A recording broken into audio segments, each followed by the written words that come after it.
think we're rolling. Man, this new camera is pretty sick.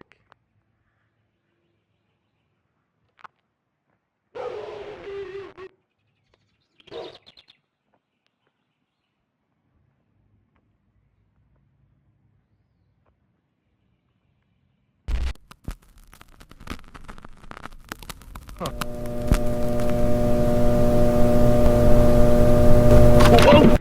Whoa!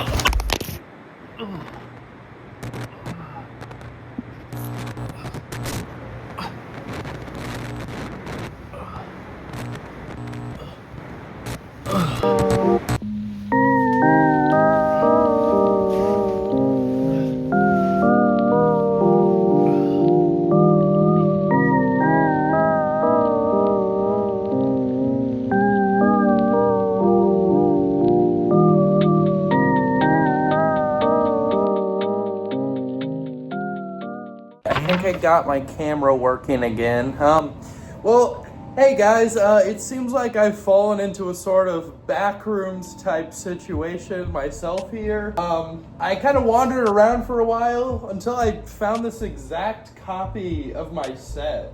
It's pretty weird. I'm just gonna ignore all that and let's go ahead and review this movie. So the Backrooms has existed as a concept online for quite a while now. A lot of people say that it started around 2019, but the first image of this yellow-walled, creepy room was actually uploaded in 2003, and it was just for record keeping for this furniture store that was going through a renovation. But one thing most people agree on is that the modern-day lore and story of the Backrooms began in 2019 with the original creepypasta.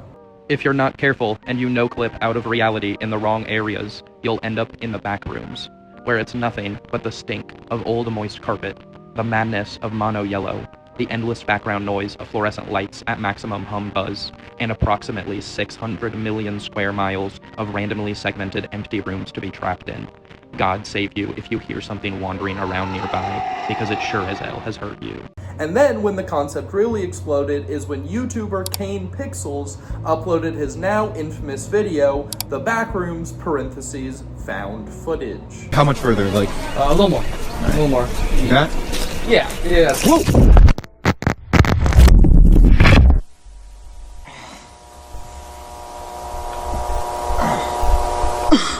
On January 7th, 2022. This video, as of me writing this script, has 81,484,309 views. Wow. And now, thanks to that success, Kane Pixels, aka Kane Persons, has gotten the opportunity to direct his own A24 big budget Backrooms film. What did you find?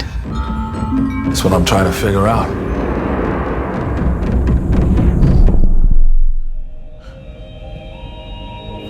Keep up.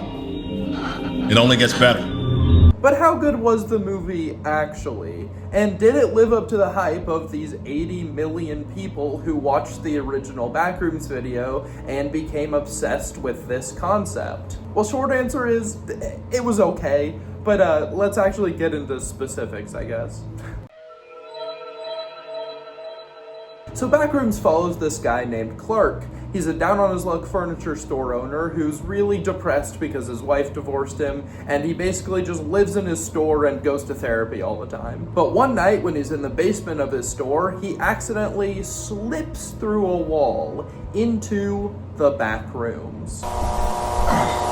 An area sort of outside of reality that just feels a little wrong. So most of this movie follows Clark's kind of slow descent into madness as he explores the Backrooms, trying to make any kind of sense of them, even attempting to map them out. And, you know, along the way, bringing his two, teenage employees into it, and, well, I don't want to spoil anything, but let's just say they don't make it that far in the Backrooms. Anyway, I won't go into too much further detail on specific plot points, because I really think you guys should watch this movie and experience all the twists and turns on your own. You still haven't told us what we're doing here, man. I did tell you.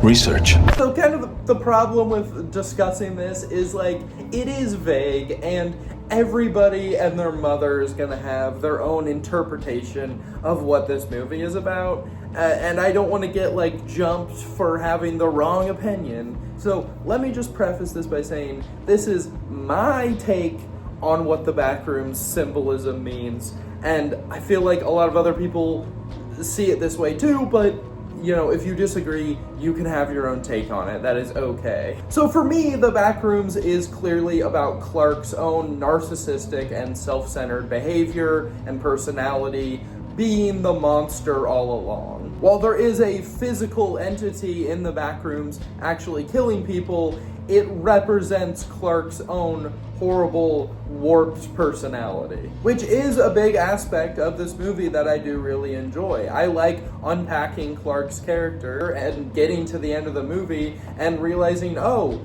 shit, our protagonist is kind of a horrible person, like, not redeemable kind of guy. While I do like the messaging and the symbolism and stuff, it just kind of beats you over the head with it to a point where I'm like, I get it, and we're drawing stuff out, but I'm gonna describe that more later in the video. So now here's where I'll discuss the kind of clickbaity title of this video. Is the Backrooms style over substance? And well, I think the simple answer to that question for me is yes. Now, before the hardcore Backrooms defenders come out and start killing me, let me defend myself a little bit. So I am all for tension and atmosphere building. Like, it's a very important part of making a scary movie. You want to immerse people into a world. And Backrooms definitely does that, but it also drags it on for a really long time. The longest lulls I felt in this movie were, for one, that really long monologue when the therapist's audiobook is just playing. Like, I got that they were laying the groundwork for Carl's mental state and kind of setting up some of the messaging and themes that would be called back to, like, near the end. Like, it was so blatantly obvious what they were doing, and it just went on for, I don't know, it felt like 10 minutes. It was probably only a few minutes, but it felt like forever. And I was like, do we need to do this? Do we need to listen to this whole thing? I don't think so. And the other moment that felt dragged out to me was just when Clark first gets to the Backrooms. It definitely accomplished the goal of setting up a creepy vibe, but dude, it went on for a long time. And there was no real room variety or much going on at all. Clark is barely reacting to anything. Like, I promise I don't need shit happening the entire time. There can be slow points in a movie. But when we're running on like 5 minutes straight of this guy just walking around with nothing new happening, I start to wonder, is all this really necessary? Like, I'm just saying, Kane's original video is 9 minutes long, and it really makes me wonder if we needed an hour and 45-minute long Backrooms movie. I do want to say that I don't think this movie is bad by any means. Like, it really feels like Kane got to do what he wanted to do with this thing, but it does feel like there's kind of this odd tug of war where he has all this classic YouTube backroom stuff, which is just walking around empty rooms, and all this outside human character development stuff that feels really weak and boring and uninteresting. Like, yeah, I love the creepy liminal vibe of everything, and it definitely captures the aesthetic of the Backrooms, but is all of that really in service of a good plot or anything at all? Kane Parsons is only 20 years old. His first film was never gonna be perfect. And I think the fact that you can clearly see the flaws in this thing is actually a benefit to someone like Kane. He seems like the type of guy that's gonna take the criticisms and complaints about this movie and actually work with them going forward. One thing I really appreciate about Kane is in interviews, he said he's going to continue the project really no matter what happens. Whether it's a theatrical sequel or he has to continue his YouTube series, he's going to keep doing Backrooms content, and I just like that he's really passionate about it. That's really the coolest thing about this movie, is that it was made by this young guy who's super passionate about what he was working on. So often in Hollywood, Hollywood, you see these really bright-eyed, talented creators come in, and their dreams just get stomped on by the Hollywood machine. But it seems like Kane really got to make what he wanted here, and that's great. It's just a little boring. So was it a good movie? I don't know, dude. Truly, I don't know if I can definitively say that this was a good or bad movie. I mean, there's great cinematography in it. The music is really good. There's some really amazing set design and some super genuinely scary moments. But it's also just straight up boring as fuck at certain points. And I can't help but feel like it would have been better as a YouTube video without all the extra Hollywood stuff put into it and all the actors, and I don't know. So you know what? I'm not gonna rate it.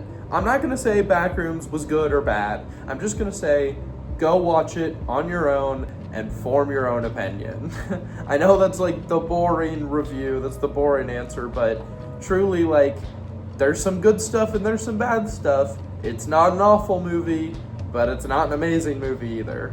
It's just kind of a movie. If there's one thing I definitely know, Kane deserves the support. I think we should be out there supporting young creators with an original vision who aren't using AI and aren't making a sequel or a remake to something. He came up with an original, fun idea that he was passionate about, and we should all be happy about that. Also, it's really funny when the monster takes a big chomp out of Clark, bro. That was the best scene ever.